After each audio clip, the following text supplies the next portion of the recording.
Muy buenas a todas las personas que están escuchando Historia Política Pública. Este episodio es una especie de continuación, un apéndice más bien, sobre el que hice anteriormente acerca de la novela This Crowded Earth, escrita por Robert Bloch en 1958 y que en castellano se titula Esta tierra atestada.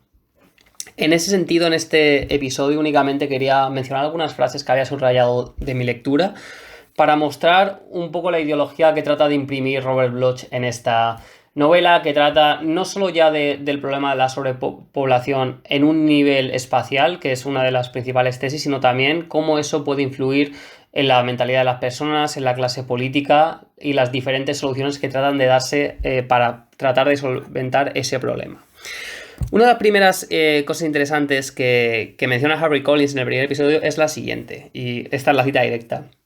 What were the sources of the tensions producing mental disturbances, physical and financial insecurity, the threat of war, the aggressive patterns of a competitive society? Esto hace referencia a cómo el Estado lo que ha hecho ha sido soliviantar problemas que en el pasado parecían insuperables, como el tema del hambre, la amenaza de un conflicto, la competitividad existente en una sociedad capitalista, que esto obviamente sigue siendo patente durante parte de la obra, pero es verdad que lo que bien señala Robert Bloch en la novela, aunque con cierta ironía, es como el Estado y los capitalistas se han unido en ese sentido para seguir obteniendo beneficios. Obviamente esto a la clase trabajadora no les ha beneficiado, pero sin embargo durante la primera parte de la novela las reformas que se llevan llevando a cabo, como la reducción de la jornada laboral, Harry Collins, como comenté en el capítulo anterior, trabaja 5 horas al día, hay gente que trabaja 4, y hay transportes públicos todo el tiempo, también hay derecho gratuito a asistir a la escuela, al médico y demás, aunque es verdad que conforme van pasando los años, la gente ya abandona la escuela mucho antes porque no es necesario que la población esté tan bien informada. O sea, es decir, va comenzando como una especie de reforma socialdemócrata con avances muy buenos, muy importantes. Luego se convierte en una especie de dictadura fascista en el que el Estado, con su corporativismo, ofrece una imagen homogénea en la que solo hay un partido y las personas han de obedecer los designios hasta que finalmente acaba la novela en una utopía comunista en la que el Estado de manera efectiva ya no existe, sino que son las agrupaciones de personas las que rigen la sociedad de una manera cooperativa, solidaria, basándose en el apoyo mutuo. En los ideas también anarquistas propugnados por Peter Kropotkin, Bakunin o Emma Goldman, entre muchos otros. Otra de las frases interesantes es la siguiente. Today we are moving into a social situation when nobody goes hungry, nobody is jobless or unprovided for, nobody needs to struggle for status. Vocational app determines a man's rightful place and function in society. La primera parte de la frase ya la he analizado anteriormente. La segunda es interesante. Habla del vocational app, que es una especie de algoritmo en el que te asignan un trabajo en relación a tus habilidades. Eso lo que hace es, aparentemente puede ser una buena solución en un principio, pero el problema es que lo hacen también para tapar los problemas mentales que van surgiendo en una sociedad tan histérica debido a la cantidad de gente que hay que les impide realmente disfrutar de su tiempo libre. Hay que hacer colas para ir a comprar, hay que hacer colas para todo, para el transporte y demás. Llega un momento que estás tan agobiado que no quieres estar más tiempo en la calle, quieres estar en tu pequeña habitación viendo la televisión. Es decir, es una alegoría clara de cómo la sociedad consumista, que la palabra consumista la utiliza Bloch mucho en esta novela, trata de alienarnos en el sentido de que cortemos los lazos comunitarios para que seamos más fáciles de dominar. Y eso es uno de los aspectos clave de la novela. El Vocational App lo que hace básicamente es, bueno, tú te asignas un trabajo, por ejemplo, como profesor. Empiezas a tener problemas mentales que según el Estado, según el gobierno no hay y demás, pero poco a poco se va mostrando que eso es totalmente mentira, que los medios de comunicación lo que han hecho es tapar esa realidad con el convenio de los grandes capitalistas y los políticos. Entonces, si tú estás mal en un trabajo, lo que hacen es cambiarte a otro, pero no te hacen ningún tipo de tratamiento y demás. Es verdad que hay tratamientos mensuales para decirte que estás bien, pero básicamente lo llama como check-ups. Tú vas al médico y te hacen una prueba muy superficial y te dicen, bueno, vas bien, si estás mal, te cambias de trabajo. Pero eso obviamente, según cuenta más tarde la novela, no resuelve el problema de fondo que es la estructura sistémica que va rigiendo la sociedad. En otro de las frases importantes es cuando Harry Collins ha sido internado en la clínica psiquiatra. Básicamente es un un cañón que creo que está en el oeste de Estados Unidos y ahí lo que hacen es dejarles plena libertad para estar en la naturaleza y así la gente que está tan colapsada por el ritmo frenético contaminante de la ciudad puedan recuperarse. Y lo que dice es lo siguiente: But Harry wasn't a child anymore, and after a week he began to wonder instead of wonder. Es un recurso literario muy bonito. Entonces lo que básicamente viene a decir es que la primera semana que Harry Collins estuvo en libertad en la naturaleza no se preocupó por nada, simplemente paseó, respiró el aire puro, durmió la siesta en la ladera de un río, paseó cerca de las montañas y todo le fue bien. Pero llegó un momento que dijo, oye, ¿qué está pasando aquí? ¿Por qué yo tengo el derecho a esta libertad mientras que hay gente que está pudriéndose en las ciudades? Pudriéndose de manera metafórica, porque como he dicho anteriormente, las condiciones materiales son muy buenas, aparte de, obviamente, el colapso que hay debido a la sobrepoblación y los pocos medios que hay para tratar de mantener una sociedad como, digamos, con recursos ilimitados para todos. Obviamente la falta de recursos al principio de la novela no se habla mucho de ello, pero poco a poco va evolucionando y se va convirtiendo en un problema endémico. Entonces, en ese sentido, claro, Harry Collins al final empieza a investigar lo que está sucediendo y ahí va poco a poco hacia el medio de la cuestión. Otra de las frases es la siguiente: Who can think in chaos, discussing delirium, organizing a vacuum, and the common citizen, Harry realized, had seemingly lost the capacity for group action. Esto lo hablé en el capítulo anterior, es muy importante. Es imposible establecer un movimiento social si no es con la ayuda de muchísimas personas, pero claro, en una sociedad tan caótica, con tanto ruido, con tanto estímulo, con tantos anuncios publicitarios, ¿cómo vas a poder tener tiempo para pensar, para organizarte? Lo único que quieres es desaparecer y dejar atrás toda esa jungla de tecnología, de ruido que no para de enviarte señales constantemente para que consumas, te está sobrecargando de manera que te impide meditar y poder hablar con otras personas. Eso es muy típico de las sociedades hipercapitalistas, se puede ver por ejemplo en Busan, se puede ver en Tokio y en otras regiones del mundo. Y por eso Harry Collins dice lo siguiente: Either he was losing a crowd or he was alone at home. Freedom friendships were rare and family units survive on the flimsies of foundation. De nuevo, aquí obviamente la alienación que ha provocado esta sociedad tan hipercapitalista, en el que es cierto que se han mejorado las condiciones de vida de las personas, lo que han hecho es dejar a los individuos de lado. Y aquí el término de crowd aparece, que es un término constantemente utilizado. El tema de la masa, cómo las personas tienen el miedo a la masa porque para ellos simbolizan lo peor de esta sociedad tan moderna, el hecho de que no pueden realmente realizar ninguna actividad con libertad porque todo está colapsado de manera física por la gente. The crowd and its individual members lived in loneliness. Es una paradoja, ¿no? Hay tanta gente, pero al fin y al cabo tú no tienes capacidad, no tienes la posibilidad de establecer vínculos fuertes. Ese es uno de los problemas que atañe a nuestras sociedades contemporáneas. Ha habido estadísticas que se han hecho, por ejemplo, en la ciudad de Londres, si no recuerdo mal, el 30% de la gente joven se declaraba que estaba sola, que se consideraba que sus relaciones no eran fuertes, y eso es un mal muy, muy sistémico en las sociedades, en el sentido de que hay posibilidades de conectarse con todo el mundo. Sin embargo, hay ciertos lazos comunitarios, como ir a dar un paseo, bajarse un rato a charlar, que se han ido perdiendo por la comodidad de estar en casa poniendo tus streaming y disfrutando de una tarde apacible en el sofá, comiendo palomitas y viendo la serie favorita. Aquí hay una de las frases que comenté en el capítulo anterior que me gustó mucho, que habla sobre cómo el gobierno se va volviendo más autoritario. Y básicamente lo que dice es lo siguiente: As everyone knows, freedom of speech does not mean freedom to criticize. Es decir, el convenio de los oligarcas, de los políticos y los medios de comunicación, lo que hacen es básicamente: tú hablas siempre que quieras beneficiar al orden establecido, al status quo, sin embargo, como oses criticarnos, te vamos a censurar. Esto pasa con Julian Assange, que es el gran ejemplo de una persona que ha mostrado los crímenes cometidos por los Estados Unidos en Afganistán e Irak, y Wikileaks, por ejemplo, ha seguido mostrando cómo Israel se negó a entablar la paz con la Organización de Liberación Palestina, el OLP, porque les convenía tener a Hamas como un cabeza de turco para mostrar un aliciente con el que poder invadir Gaza, y eso sucedió hace muchos años y Wikileaks lo filtró recientemente. Pero eso Julian Assange es el epítome de la libertad de expresión más farisea que existe en las democracias liberales, en el sentido de que tú puedes hablar y nos conviene tener intelectuales que hablen a favor del status quo, pero como oses criticarnos, te irás fuera de...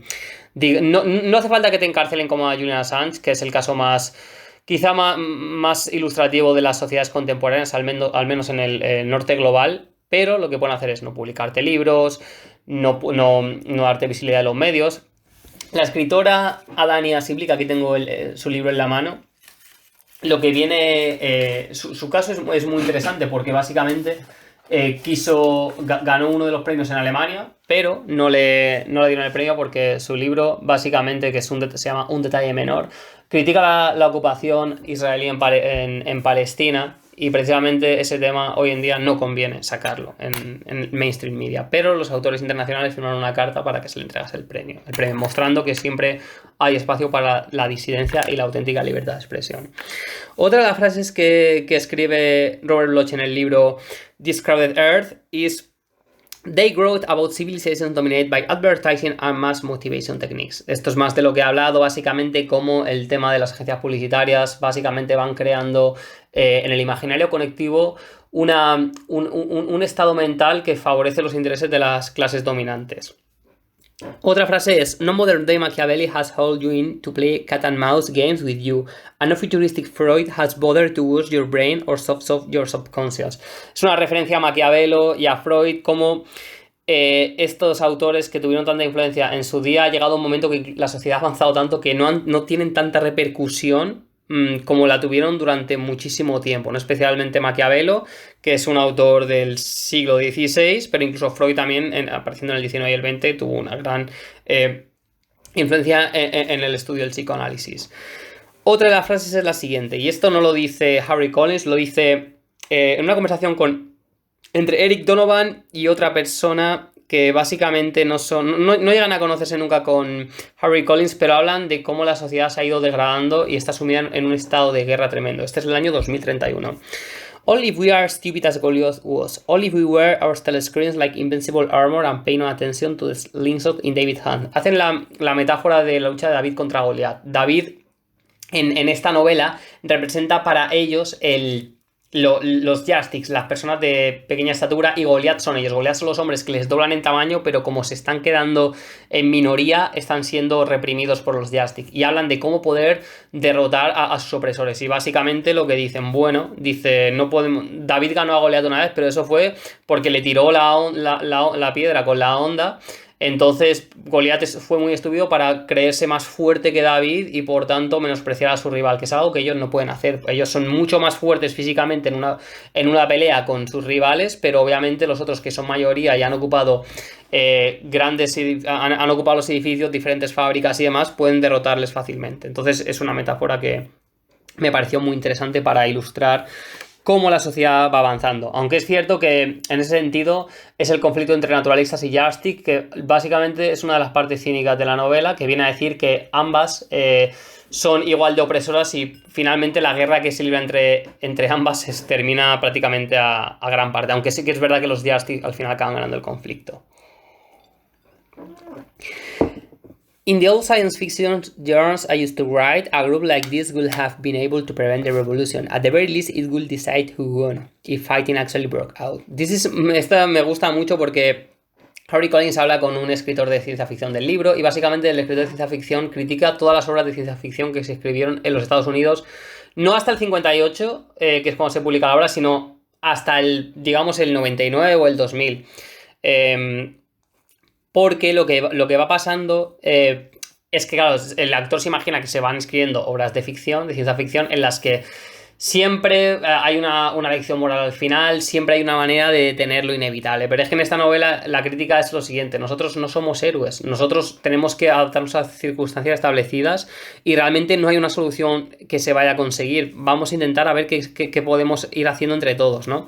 Y eso me gustó, cómo usaban como criticar las novelas de ciencia ficción escritas, cuando esta novela precisamente es de ciencia ficción, pero a raíz de ella tratar de dar una solución alternativa. Como dije en el capítulo anterior, la idea esta de un héroe solitario que gana el sol y lo glorifican para la eternidad no funciona, y de hecho Harry Collins, tratando de hacer eso, es encarcelado, ¿no? Y es finalmente gracias a la ayuda de la gente, una ayuda en común, que consigue salvarse y finalmente pueden entre todos conseguir crear una sociedad mejor. "They had eliminated war, eliminate disease, eliminate famine, eliminate social inequality, injustice, disorders, external and internal. And in so doing, they had eliminated themselves". Esta es una de las partes del último capítulo en las que lo que viene a decir es como, bueno, hemos acabado con la guerra, las enfermedades, el hambre, las desigualdades sociales, la injusticia, y ya ni siquiera hay problemas mentales, y aún así nos hemos eliminado. ¿Por qué? Porque físicamente los yardsticks, que es la gente, de nuevo, de pequeña estatura, tiene menos esperanza de vida, tiene menos capacidad para realizar trabajos, para moverse, ya no pueden ni correr, creo que comentan.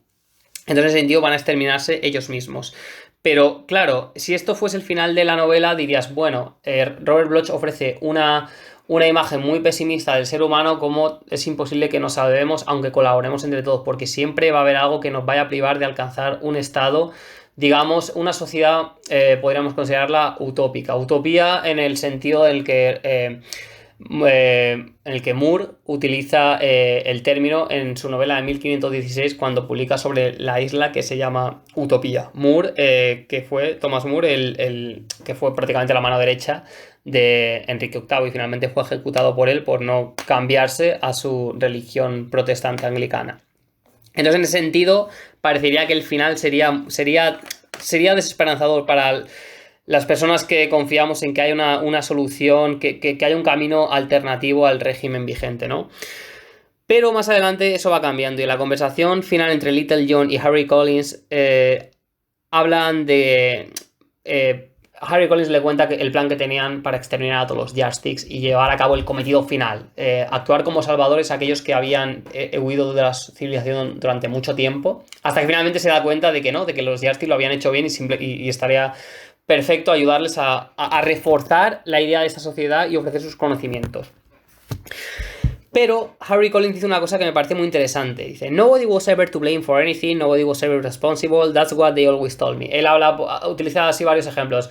A nadie podemos echar la culpa sobre población, nadie podemos echar la culpa sobre la guerra, nadie podemos echar la culpa sobre un gobierno autoritario, sobre los intereses capitalistas y demás. Entonces, claro, es un ejemplo de decir, bueno, alguien tendrá la culpa, ¿verdad? Y esto me recuerda mucho al fragmento de las uvas de la ira, escrita por Steinbeck, en el que cuando les quitan las tierras a unos campesinos y los campesinos quieren quejarse y dicen, no te quejes a mí, que yo soy un empleado, no te quejes a mi jefe, que mi jefe es parte de un conglomerado, el conglomerado no tiene número de teléfono, y si finalmente contactas con ellos, al final no te van a ayudar porque están esparcidos por todo el mundo. Es una idea de, claro, pasan injusticias en el mundo cometidas por el ser humano y nadie es responsable de ello, ¿verdad? O como los asesinos de la guerra que dicen, yo simplemente seguía órdenes y demás. Y esto se ha visto en crímenes de cualquier guerra mundial, ¿no? Entonces, aquí lo que reivindica Harry Collins es, no, hay gente que es responsable por lo que ha acontecido, no son desastres naturales, no son crisis humanitarias, son genocidios que se han ido cometiendo y por tanto la gente ha de pagar por ello. I mustn't blame Leffingwell for solving the overpopulation problem, even though he used me as a guinea pig in his experiments. I must blame... Ah, claro, esto es lo que yo decía, pero es la frase que viene después, ¿no? Además, bueno, da igual, los ejemplos que he utilizado son claros, ¿no? O sea, al fin y al cabo es, si no puedes echar la culpa a nadie, entonces ¿qué hacemos? Nos resignamos y agachamos la cabeza y nos subyugamos a unos designios de unas élites que lo que hacen es oprimirnos para enriquecerse ellas mismas. Me quedan un par de frases, pero quiero terminar el capítulo ya, así que veremos a ver cuál voy a elegir aquí. Vale, sí, terminando ya el episodio. Perhaps we all are when we attempt to face up the complications of an average existence, try to confront the problems which are too big for a single consciousness. Esto es muy interesante porque Harry Collins dice, me di cuenta con el paso de los años que yo al principio quería solucionar problemas por mí mismo, no pude hacerlo. Finalmente, gracias a la ayuda común, pudimos conseguir una sociedad más igualitaria y pudimos luchar por ello entre todos. I've been crazy in the city, I'm crazy at the isolation of a cell, I'm crazy in the welter of war. Diferentes problemas que han hecho que la vida de Harry Collins haya sido miserable en gran parte de ella. O sea, no solamente con mejorar las condiciones de las personas basta, sino que también hay que preocuparse por ellas y preguntarles qué es lo que quieren hacer realmente y entre todos llegar a cabo a un buen puerto. O sea, sufres en la guerra, pero también en prisión y también en la locura de la ciudad, en este frenetismo que nos invade en muchas de las capitales del mundo. All of the things I hate during my lifetime have disappeared now. The crowding, the competition, the self-interest, the bigotry, intolerance, prejudice, the antisocial aspects of society are gone. Esto es muy importante porque básicamente lo que dicen es la sociedad ha eliminado todos esos problemas, el racismo, el machismo, la fiera competición, la desigualdad. Entonces, en ese sentido, es un aspecto muy positivo que está terminando ya la novela. The antisocial aspects of society are gone. There is only the human race living much closer to the concept of utopia that I have ever dreamed possible. eso reivindica la idea que acabo de decir. O sea, la utopía, tal como la concibe Moore y tal como se establece en el siglo XXI, estaba ahí. En ese sentido, la última frase que quería resaltar es: because we still retain the flaws of failing for our former cultures. We look for targets to blame, for villains to hate and destroy. Esto se lo dice Harry Collins a Little John cuando parece que le va a matar por haber hecho una sociedad igualitaria. Dice: nosotros, como somos gente de antaño, tenemos el ideario cultural de que siempre hay alguien que se corrompe, siempre hay alguien al que echar la culpa porque ha llevado a la sociedad a un escalón peor tratando de hacerlo mejor. No, aquí lo que viene a decir es: mira, vosotros lo habéis hecho muy bien y nosotros queríamos mataros. Hemos observado vuestra sociedad y nos ha costado darnos cuenta de que la sociedad ha eliminado las clases, las desigualdades, todo el mundo vive bien y no hay guerras, y por tanto ahora mismo habéis solucionado el problema también que hubo en mi generación. Nos ha costado verlo porque somos personas de otra generación, y esto también hace referencia a los cambios culturales en sociedades, que muchas veces solamente con cambiar leyes, solamente con mejorar las condiciones de las personas no basta. Hay que tener en cuenta el aspecto cultural, como por ejemplo Antonio Gramsci era muy clave en eso, con el tema de la hegemonía cultural en una sociedad. No basta simplemente con mejorar las condiciones de todas las personas, sino también hay que hacerles ver que eso ha sido así, y en ese sentido la importancia del relato es clave. Y aquí lo bueno es que yo estaba pensando mientras leía este libro: si finalmente Harry Collins mata a Little John, como parece que va a hacer en un principio cuando se le aparece un hombre así gigante que es el doble de su tamaño, Little John está aterrado, habría pensado, bueno, al final lo que muestra Robert Bloch en esta novela es que la sociedad está destinada al fracaso, que por muy buenas intenciones que tengan siempre va a haber alguien que se corrompa. Pero no, lo bueno de esta novela es que el final es clave. Al final Little John, Harry Collins y el resto de personas, gente de distintas generaciones, consiguen establecer un vínculo de solidaridad para poner juntos los conocimientos de todos, y la sociedad creada por los Justice, que es perfecta. Lo único problema que tienen es que han de hacer que vuelvan a crecer personas de tamaño de 1,70, 80, 90 para tener más vigor y así poder vivir durante más tiempo. Eso es precisamente lo que les faltaba, y lo que, gracias al conocimiento adquirido por Harry Collins y sus colegas cuando vivían en la soledad del campo y estudiaron entre todos juntos, crearon una sociedad digamos comunista en esa parte, consiguen unirlo todo, y en este modo, una sociedad sin Estado en la que todo el mundo tiene participación, consiguen finalmente un deseo, que es: las condiciones materiales de las personas han sido satisfechas, pero también así sus condiciones sociales, culturales y demás. Y por tanto, finalmente, la obra de Robert Bloch, This Crowded Earth, acaba con una enseñanza muy interesante, y es el positivismo, la confianza. El positivismo no como la filosofía de Schopenhauer, sino como una idea positiva de que es posible llegar a buen puerto gracias al acuerdo entre diferentes personas. Y finalmente, esto es lo que sucede en la conclusión de This Crowded Earth.